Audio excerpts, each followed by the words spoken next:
Greetings to everyone. Welcome in science class. Today we are doing the first chapter of NCERT book, that is crop production and its management. What is the meaning of crop production and management? Crop production means crop को पैदा करना. Crop क्या होता है? Crop means फसल. किसी भी plant को हम लार्ज क्वांटिटी में जब ग्रो कराते हैं उसको हम क्रॉप कहते हैं. और उसको प्रोड्यूस करना और उसको किस तरह से हम मैनेज करते हैं इस चैप्टर में हम पढ़ेंगे. So we are starting the reading of the chapter. The first paragraph is Paheli and Bujo went to their uncle's house during the summer vacation. Their uncle is a farmer.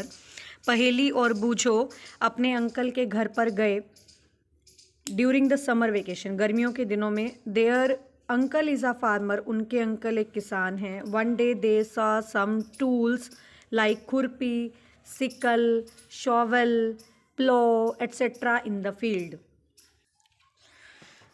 उसने बहुत सारे tools देखे जिनमें से खुरपी, ठीक है, खुरपी को देखा. सिकल, सिकल होता है दराती, ठीक है. Shovel, shovel is called as बेलचा, जिसकी हेल्प से मिट्टी में से खुदाई करते हैं. सिकल दराती, जिसकी हेल्प से कटाई करते हैं फसलों की. प्लॉ, प्लॉ मीन्स हल चलाना. ये सारे उसने खेत के अंदर देखे. अब वो क्या कहती है, I want to know where and how we use these tools. वो कहती है मैं जानना चाहती हूँ कि कहाँ पे हम और कैसे इन टूल्स को यूज़ करते हैं. You have learned all living organisms require food. हमने सब ने पढ़ा है कि जितने भी लिविंग ऑर्गेनिजम्स हैं उनको खाने की ज़रूरत होती है. किस लिए? ग्रो करने के लिए. Plants can make their food themselves. Plant अपना खाना खुद बना सकते हैं. Can you recall how green plant synthesise their own food. क्या आप इस बात को रिकॉल कर सकते हैं? लास्ट क्लास में 7th में बेटा हमने पढ़ा था फोटोसिंथेसिस के बारे में. एक ऐसी प्रोसेस जिसके अंदर प्लांट्स अपना खाना खुद बनाते हैं with the help of carbon dioxide, water in the presence of sunlight. ठीक है. Animals including humans can not make their own food. Animals including human, इंसानों के साथ साथ बाकी के जो एनिमल्स हैं, ह्यूमन भी अपना खाना खुद नहीं बना सकते. So where do animals get their food from. Animals अपना खाना कहाँ से बनाते हैं, कहाँ से लेते हैं. But first of all why do we have to eat food. हमें खाना खाने की ज़रूरत क्यों होती है. ठीक है. You already know that energy from food is utilised by organisms for carrying out food. Very important question. Why do we have to eat food. हमें खाने की ज़रूरत क्यों होती है.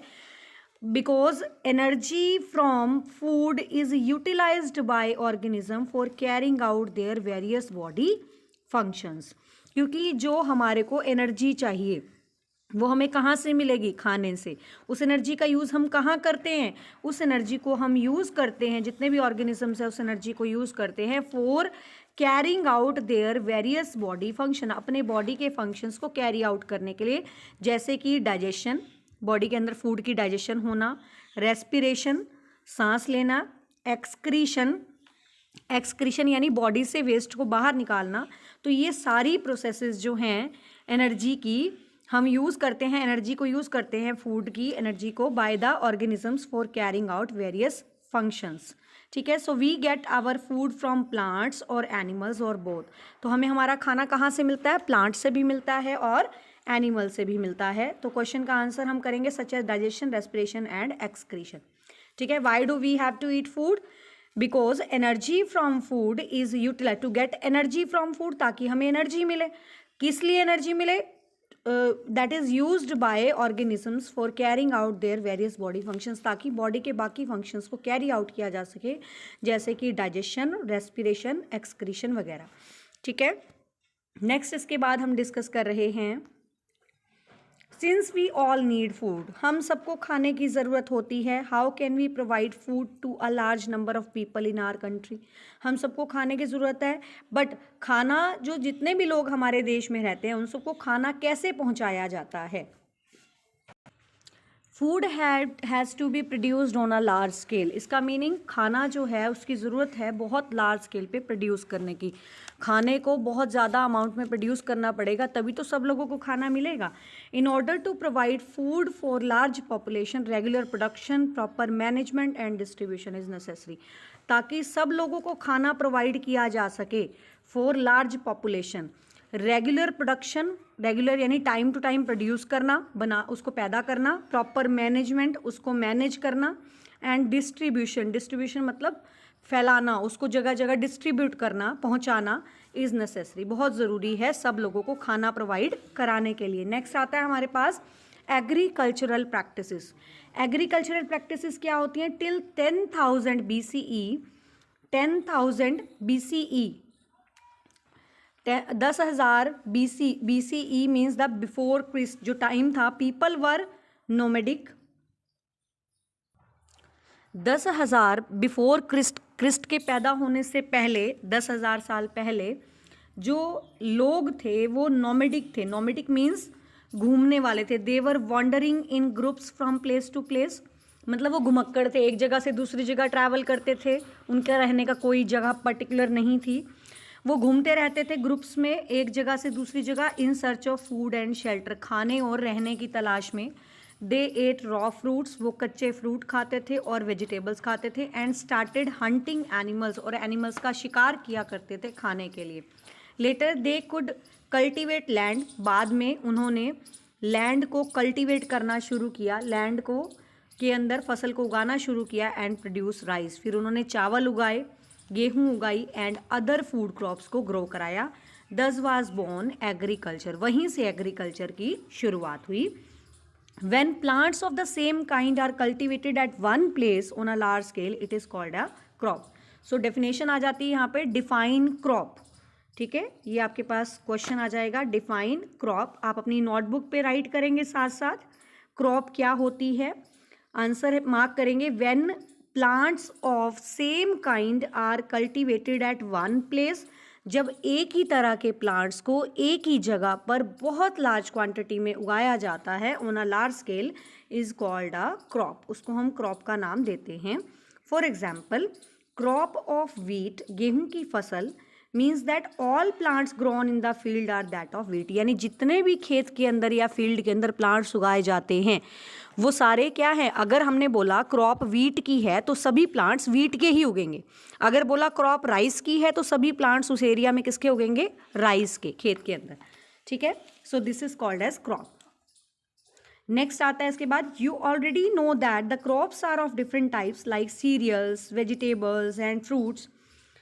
आप सभी जानते हैं कि जो क्रॉप्स हैं वो अलग अलग तरह की, सीरियल्स अनाज हैं, वेजिटेबल्स की क्रॉप भी उगाई जा सकती हैं और फ्रूट्स की क्रॉप भी उगाई जा सकती हैं। These can be classified on the basis off season in which they grow, इनको इनके सीजन के उगाने के हिसाब से डिफरेंट कैटेगरीज में डिवाइड किया जा सकता है।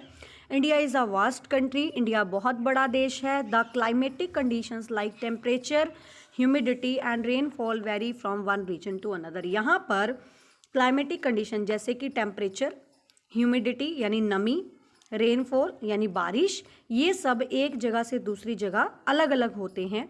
और accordingly there is a rich variety of crops grown in different parts of the country. Country के अंदर रिच वैरायटी ऑफ क्रॉप्स को उगाया जाता है। Despite this diversity, two broad cropping patterns can be identified, these are. तो यहाँ पे question आपका अराइज होता है, on the basis of their growing season how many crops are there, या the crops are divided into two categories on the basis of their growing season। उनके growing season के हिसाब से हम crops को दो कैटेगरी में डिवाइड करते हैं। सबसे पहला आता है हमारे पास खरीफ क्रॉप, दूसरा आता है हमारे पास रबी क्रॉप, ठीक है। तो यहाँ क्वेश्चन आपने नोटबुक में अपनी राइट करना है, what are different types of crop on the basis of their growing season, what are different types of crops on the basis of their growing season। तो दो तरह की होगी, answer is first is the kharif crop, second is the rabi crop.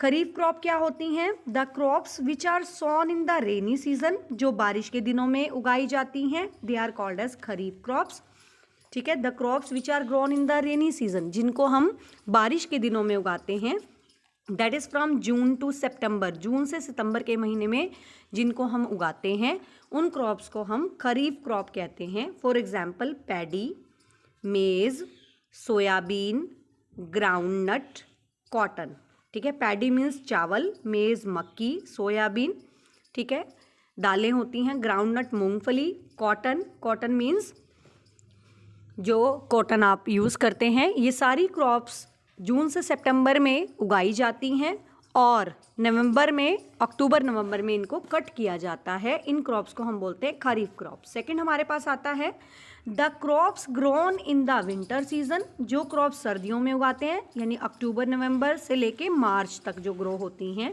उनको हम रबी crops कहते हैं। For example wheat, gram, P, mustard, linseed, ये सारे अलग अलग क्रॉप्स हैं, जैसे गेहूँ, मटर, चना, ठीक है, सरसों एट्सेट्रा। ये सारी क्रॉप्स जो हैं these are grown in the winter season, so they are called as rabi crops.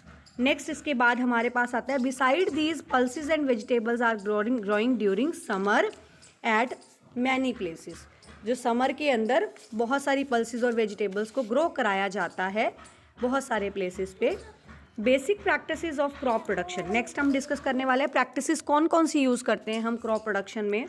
सबसे पहले why paddy can not be grown in the winter season, paddy को यानी चावल को हम सर्दियों में क्यों नहीं उगाते।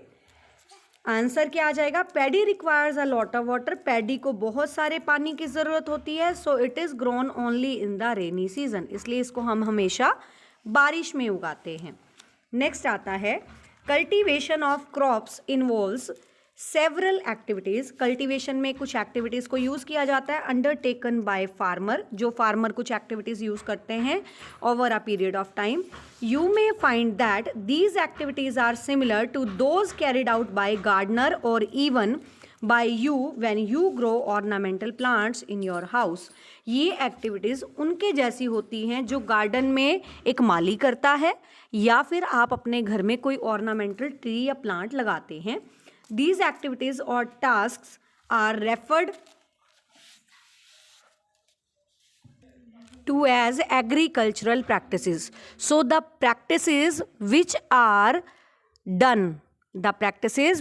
done to grow various crops, जो क्रॉप्स को उगाने के लिए डिफरेंट प्रैक्टिसेस फील्ड के अंदर करी जाती हैं, उन प्रैक्टिसेस को हम क्या कहते हैं, such practices are called as agricultural practices. तो इसमें सबसे पहली प्रैक्टिस कौन सी होती है बेटा, first practice is preparation of soil, मिट्टी को तैयार करना, ठीक है। दूसरा है सोइंग, सोइंग मीन बीज बोना। तीसरा है एडिंग मेन्योर एंड फर्टिलाइजर, खेत में खाद डालना। चौथा है इरीगेशन, इरीगेशन मतलब सिंचाई करना यानी प्रॉपर अमाउंट में प्लांट्स को पानी देना।